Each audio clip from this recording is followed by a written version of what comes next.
하늘에 계신 우리 아버지여, 이름이 거룩히 여김을 받으시오며 나라가 임하시오며 뜻이 하늘에서 이루어진 것 같이 땅에서도 이루어지이다. 오늘 우리에게 일용할 양식을 주시옵고 우리가 우리에게 죄 지은 자를 사하여 준 것 같이 우리 죄를 사하여 주시옵고 우리를 시험에 들게 하지 마시옵고 다만 악에서 구하시옵소서. 나라와 권세와 영광이 아버지께 영원히 있사옵나이다. 아멘. 길과 진리이며 생명이신 하나님 아버지, 주님의 말씀을 청종하는 기쁨의 자리에 있음을 감사합니다. 주님 안에서 서로 연결되어 있고 또 함께 예배함이 기쁨이 되는 시간이 되길 간절히 소망합니다. 하나님, 정말 하나님을 사랑해서 삶의 모든 순간에 주님을 향한 사랑으로 우리의 마음이 가득 차 있어서 주님이 원하시는 대로 하겠다는 고백을 하면 얼마나 좋을까 하나님 고백합니다. 하나님, 여전히 마음은 큰데 그 마음을 따라갈 수 있는 힘과 용기를 주시옵소서. 세상과 사단이 우리에게 두려움을 주고 있습니다. 그 길로 걷지 않고 주님을 사랑하는 마음 향하여 걸어가는 성도님들이 되시기를 원합니다. 우리의 마음을 흔들고 또 복잡하게 만드는 모든 것에서 주께서 잠잠하라고 외쳤던 그 음성 들으며 오늘도 그 음성 찾아서 살아갈 수 있도록 주님 도와주시옵소서. 주님, 오늘도 감사함 가운데 나아갑니다. 우리의 상황이 때론 감사할 수 없는 상황 가운데일지도 모르지만 우리에게 영원한 나라가, 우리가 거할 처소가 있다면 우리 안에 여전히 하나님을 찬송할 수 있는 소망이 있습니다. 주님, 오늘 말씀을 들을 때에 우리에게 지혜와 은혜를 더하여 주시옵소서. 오늘 하루도 우리의 기도를 들어주시옵소서. 감사드리오며 예수님의 이름으로 기도합니다. 아멘. 찬송가 285장입니다. 285장, 주의 말씀 받은 그날 함께 찬양하시겠습니다. 285장입니다. 주의 말씀 받은 그날 참 기쁘고 복되도다. 이 기쁨만 못 이겨서 온 세상에 전하노라. 기쁜 날 기쁜 날 주 나의 죄 다 씻은 날 늘 깨어서 기도하고 늘 기쁘게 살아가리. 기쁜 날 기쁜 날 주 나의 죄 다 씻은 날 이 좋은 날 내 천한 몸 새 사람이 되었으니 이 몸과 마음 다 바쳐서 영광의 주 늘 섬기리. 기쁜 날 기쁜 날 주 나의 죄 다 씻은 날 늘 깨어서 기도하고 늘 기쁘게 살아가리. 기쁜 날 기쁜 날 주 나의 죄 다 씻은 날 새 사람 된 그날부터 평안한 마음 늘 있어서 이 복된 말 전하는 일 나의 본분 삼았도다. 기쁜 날 기쁜 날 주 나의 죄 다 씻은 날 늘 깨어서 기도하고 늘 기쁘게 살아가리. 기쁜 날 기쁜 날 주 나의 죄 다 씻은 주의 말씀 받은 그날 참 기쁘고 복되도다. 이 기쁜 마음 못 이겨서 온 세상에 전하노라.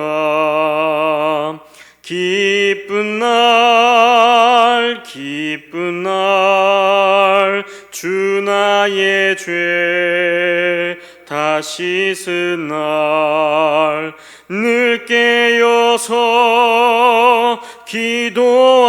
기도하고 늘 기쁘게 살아가리.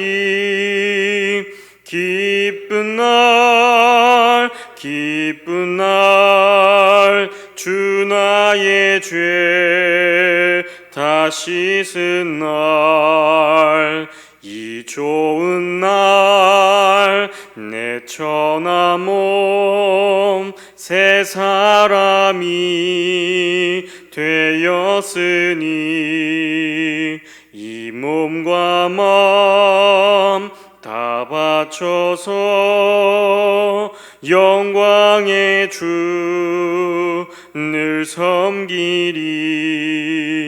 기쁜 날 기쁜 날 주 나의 죄 다 씻은 날 늘 깨어서 기도하고 늘 기쁘게 살아가리.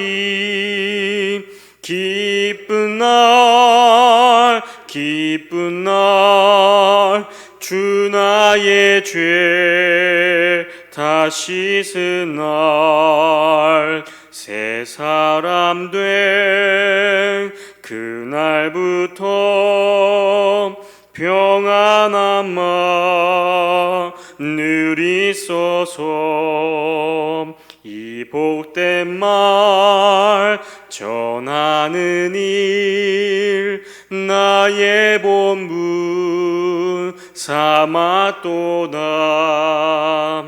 기쁜 날 기쁜 날 주 나의 죄 다 씻은 날 늘 깨어서 기도하고 늘 기쁘게 살아가리. 기쁜 날 기쁜 날 주 나의 죄 다 씻은 날.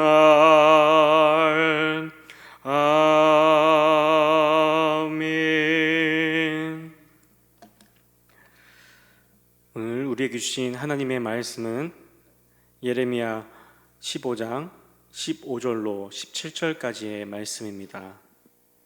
예레미야 15장 15절로 17절까지 말씀입니다. 구약성경 1075면에 있습니다.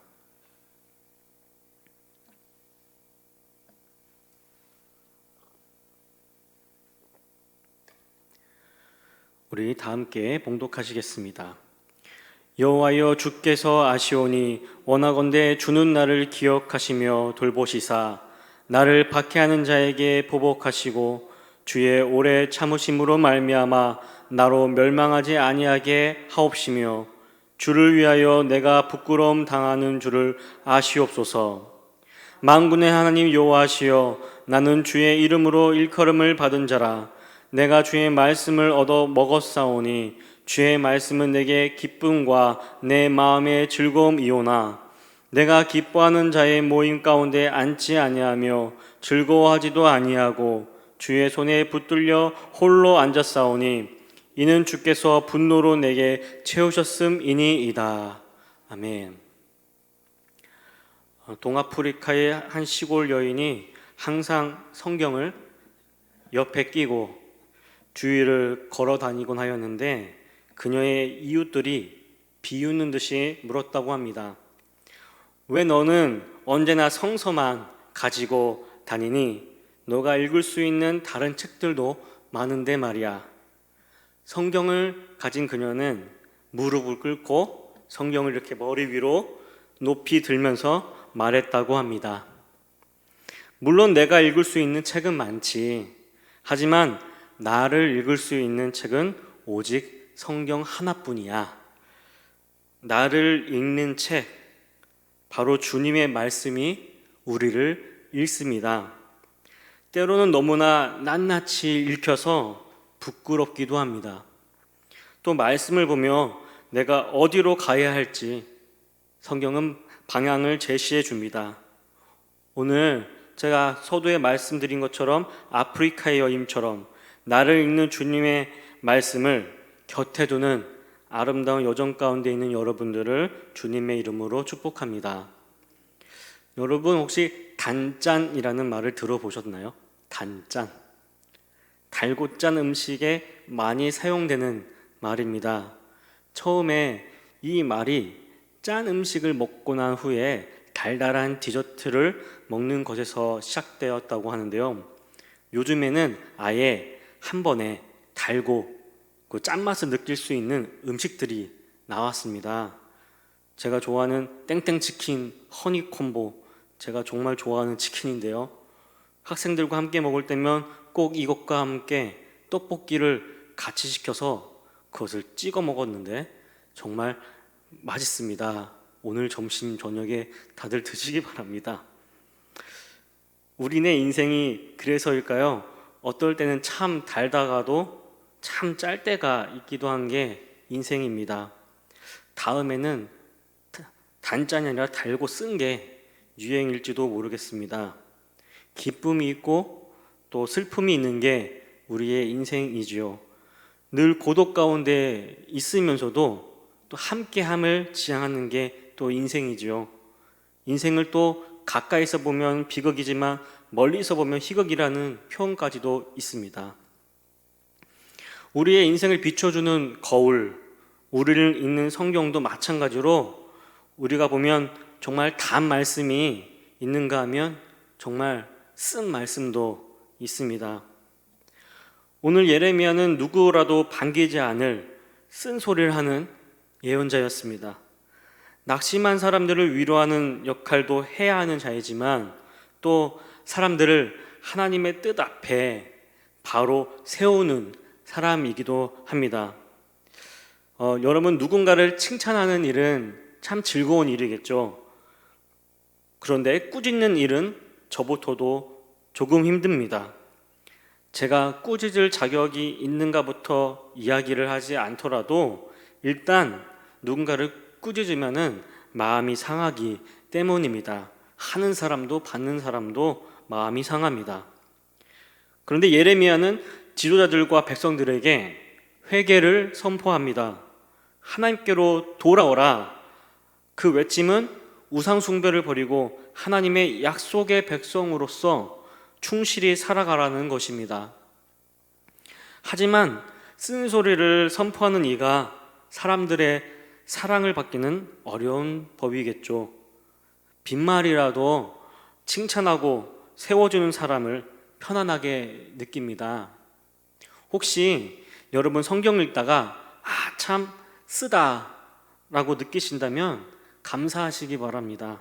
주님께 더욱 가까이 갈 수 있는 기회니까요. 또 쓰다고 느낀 것은 주님과 멀어졌음을 알려주기에 다시 방향을 주님께로 틀 수 있는 기회이기도 합니다. 신앙은 하나님의 말씀을 들을 때 찌르고 아프게 하고 나를 계속해서 선한 길로 이끄는 그 말씀에 기울이며 사는 것입니다. 하나님의 말씀은 우리를 비추는 거울입니다. 말씀이 거울이 되어서 우리 살아가는 모습을 있는 그대로 비춘다는 말입니다. 그 거울을 보기 싫어서, 나를 보게 되는 것이 싫어서 사람들은 성경을 읽지 않습니다. 바빠서 못 읽어요. 어려워서 못 읽어요. 부담스러워서 못 읽어요. 이런 핑계로 성경 읽기를 멀리 합니다. 또 어떤 사람은 편한 방법을 개발합니다. 그것은 바로 성경에서 보고 싶은 것만 보고 듣는 것입니다. 또 부담이 되는 하나님의 말씀에는 좀 눈을 이렇게 감고 또 귀를 이렇게 막아버리고 또 심지어는 건너뛰기도 합니다. 거울이 나를 온전히 비추듯이 달고 쓴 것 모두 다 하나님의 말씀임을 잊지 않으시기 바랍니다. 예레미야가 회개의 쓴소리를 선포할 때 그러나 권력자들 또 지도자들은 회개하기는커녕 조롱을 합니다.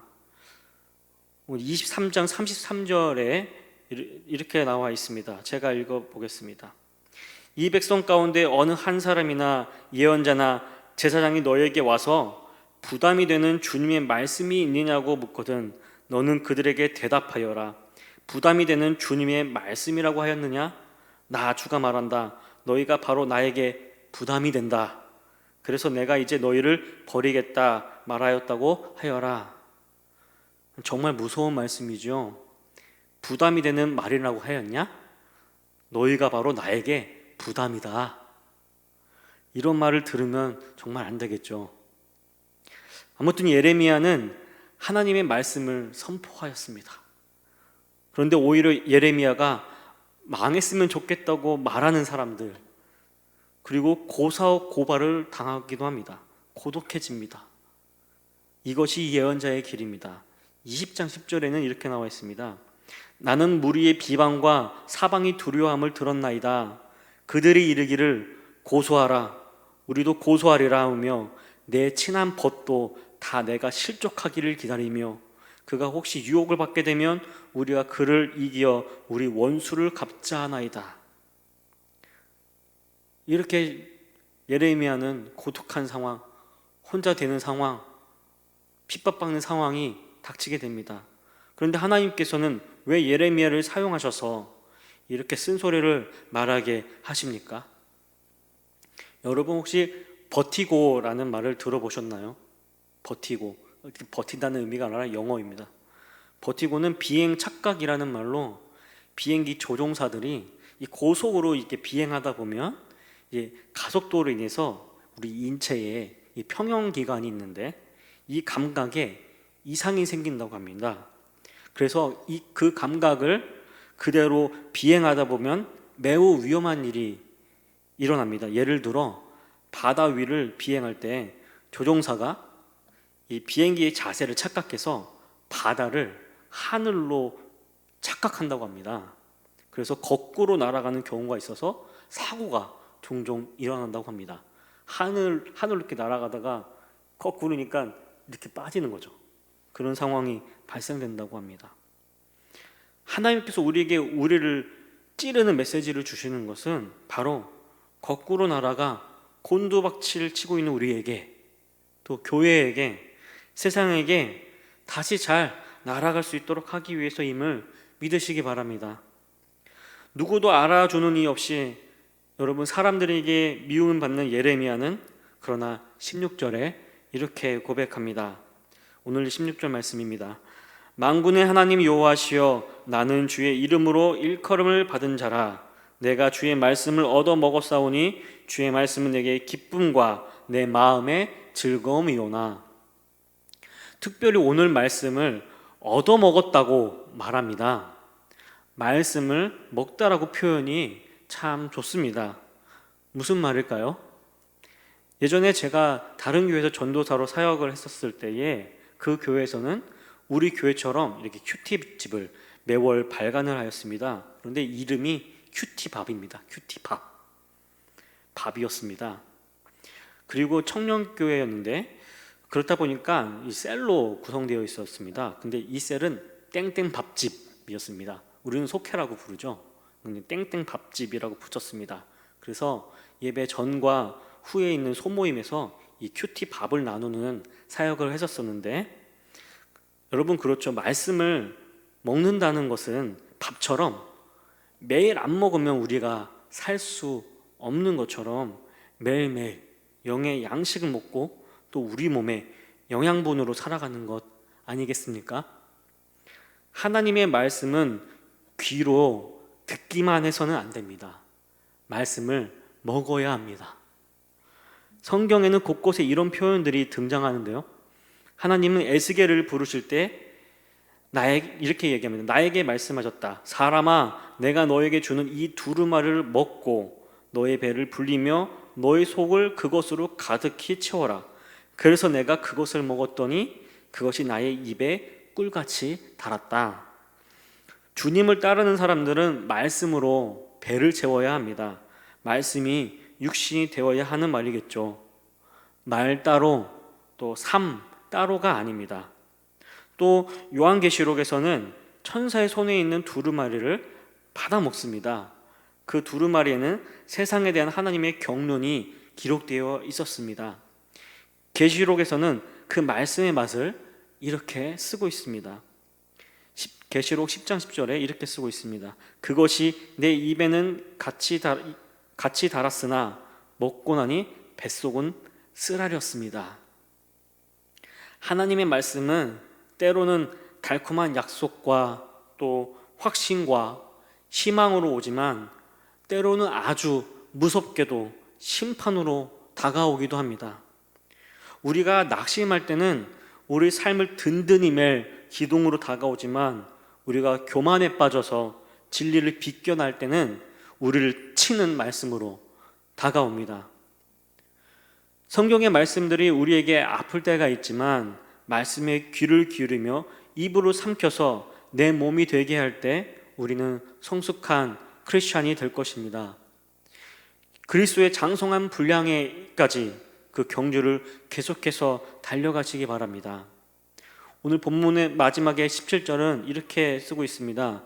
내가 기뻐하는 자의 모임 가운데 앉지 아니하며 즐거워하지도 아니하고 주의 손에 붙들려 홀로 앉았사오니 이는 주께서 분노로 내게 채우셨음이니이다. 예레미야의 주님을 향한 처연한 마음을 볼 수가 있습니다. 이번 한 주에 저는 신학자 칼바르트의 책 복음주의 신학 입문을 읽었는데 파트 2번의 8장 책임 부분을 주의 깊게 읽었습니다. 거기서 바르트는 신구약 성서에서 이 선포된 하나님의 말씀의 이중성에 대해서 설명을 했습니다. 하나는 하나님의 yes, 긍정이고 다른 하나는 하나님의 no, 부정입니다. yes는 은혜이고 no는 심판입니다. 여러분, yes를 빛이라고 한다면 no는 그림자입니다. 하나님의 no, 심판을 무시해서도 안 되지만 이 no가 하나님의 yes 안에 함께 내포되어 있다는 사실을 잊어서도 안 됩니다. 하나님의 yes가 no보다 더 크고 복음이 율법보다 더 크고 은혜가 심판보다 또 생명이 죽음보다 비교할 수 없을 정도로 크다는 점을 주목해야 한다는 것입니다. 16절 말씀을 다시 한번 보며 정리하려고 합니다. 16절에 내가 주의 말씀을 얻어 먹었사오니 라는 말은 풀어서 보면 마치 어미새가 먹이를 물고 와서 얻어 먹으려고 입을 벌리고 있는 새끼들에게 하나하나 입에다 넣어주면 아주 좋아서 맛있게 삼켜버리는 것을 의미합니다. 허겁지겁 먹는 거죠. 어떤 어미새는 먹이를 물고 자기 먹이 주머니에 놓았다가 다시 꺼내어 새끼들에게 줍니다. 그러면 새끼들이 얼마나 잘 받아 먹습니까? 얻어 먹는다는 말은 이것을 의미합니다. 이 말은 허덕이며 받아 먹는다는 뜻으로 쓰입니다. 그러니 예레미야는 하나님의 말씀을 그렇게 먹었다는 것입니다. 그렇게 하나님의 말씀을 먹으니까 어찌 그 속에 감격이 없으며 은혜가 없을 것이며 기쁨이 없겠냐는 것입니다. 하나님 말씀을 억지로 먹듯이 하면 내 속에 무슨 큰 영향력이 있겠냐는 것입니다. 불이 나무를 태우듯이 사정없이 하나님 말씀을 삼킬 때에 내 속에서 기쁨이 있고 또 감격이 있다는 것입니다.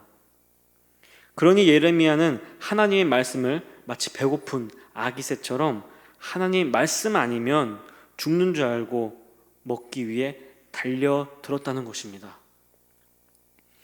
사랑하는 성도 여러분, 이 예레미야처럼 하나님의 말씀을 간절히 사모하고 이 하나님의 말씀을 그렇게만 먹어준다면 말씀이 여러분 속에서 얼마나 큰 영향력을 끼치겠습니까?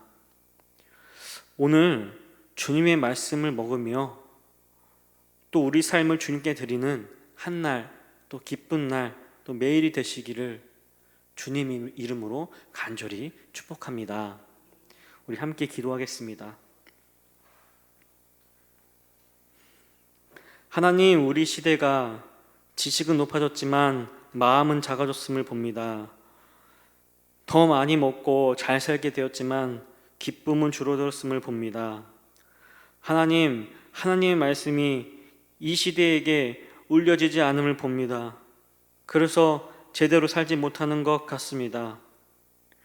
우리의 삶이 좀 더 아름다워지도록 주님의 말씀이 언제나 울려 퍼질 수 있도록 하나님 도와주시옵시고, 강박한 이 세상에 아름다운 주님의 사람이 지금 내가 있는 자리에서부터 시작되기를 기도합니다.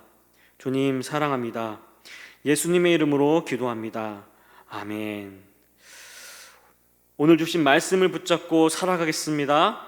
말씀 없이는 하루라도 살 수 없다고 고백하며 우리 주여 한번 외치며 우리 기도하겠습니다. 주여!